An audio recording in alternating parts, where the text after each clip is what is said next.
हवा में मसालों की खुशबू घुली हुई थी। दिन ढलने लगा था, लेकिन पुरानी दिल्ली अभी भी जिंदा थी। सविता देवी अपनी छोटी सी दुकान के बाहर बैठी थी। उनका पोता रोहन सामान सजा रहा था। नानी, मैं अमित से मिलने जा रहा हूँ। आप यहाँ ठीक रहोगी ना? बेटा, जब तुम पैदा भी नहीं हुए थे तब से मैं इस दुकान को चला रही हूँ। जाओ, मजे करो। रोहन जल्दी से वापस भागा। उसका दिल डर के बढ़ते हुए एहसास से तेज धड़क रहा था। उसके घर जाने वाली गली अजीब तरह से शांत थी। रोहन तेजी से अपने घर की तरफ भागा तो उसकी पदचाप सन्नाटे में गूंज उठी। उसका दिल तब धक से रह गया जब उसने देखा कि दरवाजा खुला हुआ है। डर ठंडा और तेज उसमें उतर गया। वह घर में घुस गया। उसकी आवाज डर से भरी हुई थी। नानी, नानी, कहाँ हो आप? घर अस्त व्यस्त था। फर्नीचर उल्टा पड़ा था। कपड़े और सामान फर्श पर बिखरे पड़े थे। जगह को पूरी तरह से खंगाला गया था। रोहन की नजरें बेसब्री से अपनी दादी को ढूंढ रही थीं। उसका दिमाग उनकी अनुपस्थिति की भयानक संभावना को स्वीकार करने से इनकार कर रहा था। उसकी नजर जमीन पर पड़े एक छोटे से सुनहरे लॉकेट पर पड़ी। उसकी नानी का लॉकेट, जिसे वह हमेशा पहनती थी। उसे घबराहट होने लगी। उसका दिमाग तेजी से दौड़ रहा था, स्थिति को समझने की कोशिश कर रहा था। कोई वजह, कोई स्पष्टीकरण खोजने की। क्या उसकी नानी बाहर गई थी? क्या वह चोटिल थी? उसकी नजरें कमरे में इधर उधर भाग रही थी। किसी भी संकेत, उनके ठिकाने के बारे में कोई सुराग खोज रही थी। उसकी नजर फर्श पर एक काले भयानक दाग पर पड़ी। खून। रोहन पीछे हट गया। उसका खून जम गया। उसने कांपते हाथों से अपना फोन निकाला। पुलिस, मुझे पुलिस की जरूरत है। सायरन की आवाज रात के सन्नाटे को चीरती हुई गूंज उठी। पुलिस वाले घर में घुस गए। उनके चेहरे सख्त थे। जमीन पर खून से सना हुआ एक चाकू पड़ा था। पुलिस वाले बिना थके काम कर रहे थे। उनके चेहरे पर दृढ़ संकल्प था। उन्होंने उंगलियों के निशान के लिए धूल झाड़ी, सबूत इकट्ठा किए और पड़ोसियों से बात की। रोहन को उनके काम को देखते हुए उम्मीद की एक किरण दिखाई दी। हमने गली के उस पार रहने वाली श्रीमती गुप्ता से बात की। एक युवा पुलिस अधिकारी ने रोहन को बताया। उन्होंने आज शाम को एक आदमी को आपके घर के आसपास घूमते देखा। वह संदिग्ध लग रहा था। बार बार अपने कंधे पर देख रहा था, जैसे कि वह नहीं चाहता था कि उसे कोई देखे। पुलिस कलाकार ने तेजी से काम किया। श्रीमती गुप्ता के विवरण को एक स्केच में बदल दिया। रोहन के ऊपर डर छा गया जब उसने कागज पर बने चेहरे को देखा। दिन रातों में बदलते गए। हर घंटा खबर के लिए एक दर्दनाक इंतजार था। रोहन ने घर से बाहर निकलने से इनकार कर दिया। हर बीतते पल के साथ उसकी उम्मीद कम होती गई। वह उस लॉकेट से चिपका रहा जो उसे मिला था। उसकी नानी की खुशबू उनकी अनुपस्थिति की एक दर्दनाक याद दिलाती थी। उसने अपने मन में उनकी आखिरी बातचीत को दोहराया। हर प्यारी याद के साथ उसका दिल दुख रहा था। पुलिस ने अपनी जांच जारी रखी। उनकी तलाश उन्हें पुरानी दिल्ली की भूल भुलैया वाली गलियों से होकर ले गई। उन्होंने हर सुराग का पालन किया, हर संदिग्ध व्यक्ति से पूछताछ की, लेकिन सविता देवी लापता रही। उनके अनुत्तरित प्रश्नों का भार हवा में भारी था।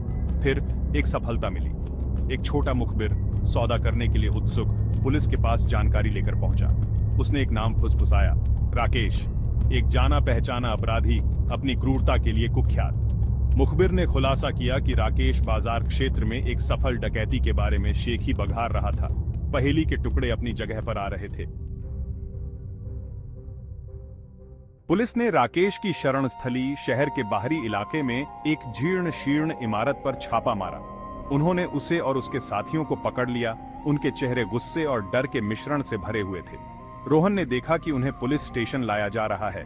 उसका दिल प्रत्याशा और भय के मिश्रण से धड़क रहा था। ठंडी, मृत आंखों और क्रूर मुस्कान वाला एक आदमी। राकेश ने सविता देवी के लापता होने में किसी भी तरह की संलिप्तता से इनकार किया। उसने आरोपों पर उपहास किया। उसके अहंकार ने रोहन के क्रोध को फ्यूल्ड किया, लेकिन पुलिस ने उसे फंसा लिया था। उन्होंने उसे सबूत पेश किए, खूनी चाकू, चश्मदीदों के बयान, उसकी शरण स्थली से बरामद चोरी का माल। पूछताछ के अथक दबाव में राकेश का मुखौटा अंततः टूट गया। उसने डकैती की बात कबूल कर ली। उसकी आवाज में कोई पछतावा नहीं था। उसने स्वीकार किया कि जब सविता देवी ने विरोध किया तो उसने उन पर हमला किया, लेकिन दावा किया कि उसे नहीं पता कि वह अब कहां है। उसने कसम खाई कि उसने उसे नहीं मारा, लेकिन उसके शब्द खोखले लगे। उसकी आंखें उस सच्चाई को धोखा दे रही थीं जिसे वह इतनी बेसब्री से छुपाने की कोशिश कर रहा था। राकेश के अनिच्छुक स्वीकारोक्ति से निर्देशित होकर पुलिस ने आखिरकार सविता देवी का पता लगा लिया। वह शहर के बाहरी इलाके में एक अबैंडन्ड गोदाम में मिली, कमजोर और घायल, लेकिन जिंदा। राहत की लहर रोहन पर एक ज्वार की लहर की तरह छा गई, इतनी शक्तिशाली कि वह लगभग अपने घुटनों पर गिर गया।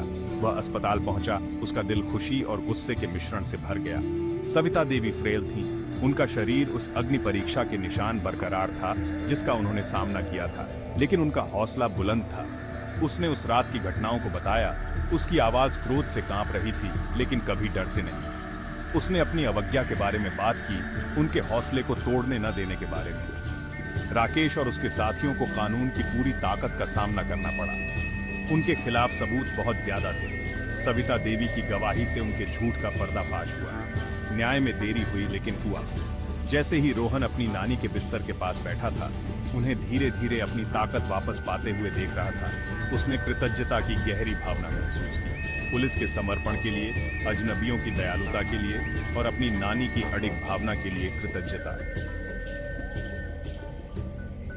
इस घटना ने निशान छोड़ दिए, शारीरिक और भावनात्मक दोनों। बाजार, जो कभी खुशी और सुकून की जगह थी, अब डर का एहसास कराती थी। सविता देवी हालांकि शारीरिक रूप से ठीक हो गई थीं, लेकिन उस रात की यादें उन्हें सता रही थीं। उनकी आंखों के आसपास की हंसी की रेखाएं और गहरी हो गई थीं, जो उस दर्द का प्रमाण थीं जो उन्होंने सहा था। लेकिन दर्द के बीच एक नई ताकत भी थी। रोहन, जो कभी लापरवाह और भरोसेमंद था, अब ज्यादा सतर्क था। उस अंधेरे के प्रति ज्यादा जागरूक था जो सतह के नीचे छिपा था। उसने उनके घर में सुरक्षा कैमरे लगवाए। उनके चौकस लेंस उस रात की याद दिलाते थे जब उनकी जिंदगी अचानक बदल गई थी। अनुभव ने उन्हें बदल दिया था, लेकिन यह उन्हें करीब भी लाया था। उन्होंने एक दूसरे की मौजूदगी में सांत्वना पाई। साझा आघात से उनका बंधन मजबूत हुआ। उन्होंने सीखा कि सबसे बुरे समय में भी साहस और आशा की जीत हो सकती है। और जैसा कि सविता देवी हमेशा कहती थीं, जिंदगी पत्थर फेंकती है, लेकिन हम नदी की तरह हैं। हम बहते रहते हैं, मजबूत और समझदार।